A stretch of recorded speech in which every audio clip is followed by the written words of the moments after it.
Bonjour et bienvenue dans le Flash Info. On part tout de suite au palais de la présidence de la République où s'est tenu hier un conseil des ministres en présence du chef de l'État, le président Alassane Ouattara. Au cours de cette réunion, l'on note une prise de décret sur la protection des femmes enceintes au travail.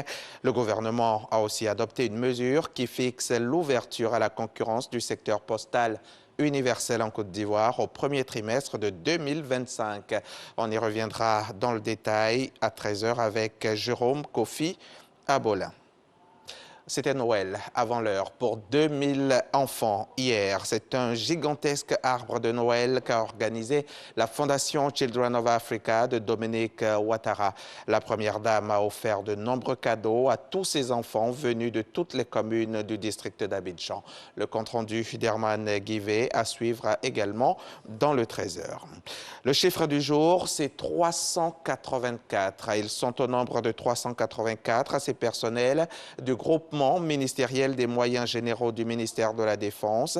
Ils viennent d'être célébrés. Leur dévouement, leur abnégation au travail ont été récompensés. Le ministre d'État, ministre de la Défense, les a élevés dans l'ordre national, dans l'ordre du mérite ivoirien et à la médaille des forces armées. Le reportage d'Abou Sanogo. L'État ivoirien reconnaissant envers ses soldats, 384 personnels militaires et civils du groupement ministériel des moyens généraux du ministère d'État, ministère de la Défense distingués pour leur dévouement et leur exemplarité dans la manière de servir.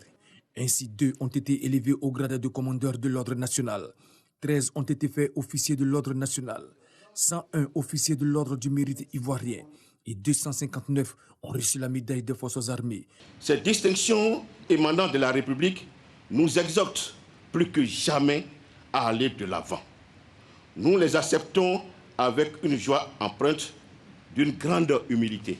Le ministre d'État, ministre de la Défense Téné Birema Ouattara, a exprimé sa gratitude au président de la République, puis adressé le bilan de l'année 2021. Cette année encore, notre pays a payé un lourd tribut dans la lutte contre le terrorisme, l'attaque du contingent des casques bleus ivoiriens au Mali, l'attaque de l'opposition dans le nord et l'accident d'un de nos aéronefs de reconnaissance.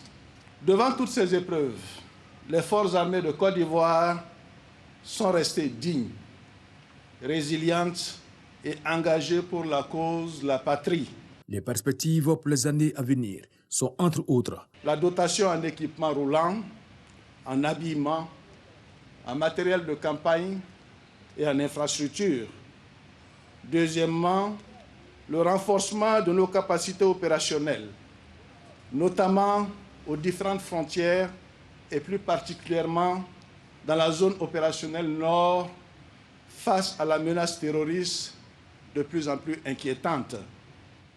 Troisièmement, l'engagement de nos forces armées dans les initiatives concertées et coordonnées avec d'autres forces étrangères. Un défilé des troupes à pied a mis fin à la cérémonie de décoration des personnels militaires et civils du groupement ministériel de moyens généraux du ministère d'État, ministère de la Défense.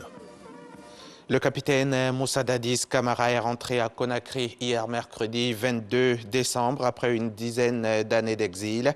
Son nom reste attaché au massacre du 28 septembre 2009 dans le stade de la capitale guinéenne pour lequel il est inculpé. À peine arrivé à Conakry, le capitaine putschiste s'est dit prêt à répondre au juge, une démarche qu'il affirme mener pour la mémoire des victimes de ces douloureux événements, pour le respect des institutions de la République et pour la vérité de l'histoire.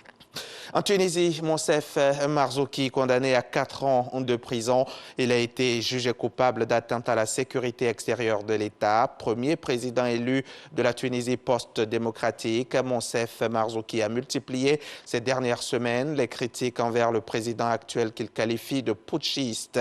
L'ancien président qui réside actuellement en France avait pointé du doigt le coup de force de l'actuel chef de l'État, Kaïs Saïed.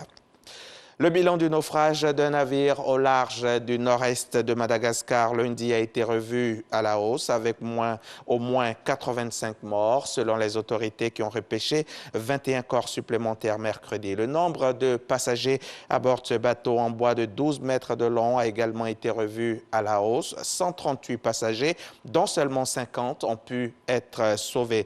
Le navire n'était pas autorisé à embarquer de passagers. Une messe est prévue jeudi pour les défunts et les drapeaux sont en berne dans tout le pays. L'Agence américaine des médicaments a autorisé hier mercredi en urgence la pilule contre la COVID-19 du laboratoire Pfizer. Le traitement contre le coronavirus est appelé Paxlovid. Ce médicament antiviral pourra être administré aux patients à haut risque âgés de 12 ans et plus. Joe Biden s'est empressé de saluer dans un communiqué cette bonne nouvelle qui permet de garnir l'armoire à pharmacie du pays. La Maison-Blanche entend se procurer 250 000 traitements dès janvier et 10 millions au total. La population se presse dans les centres de tests avant les fêtes de fin d'année menacées par le variant Omicron. On se retrouve à 13h pour le journal.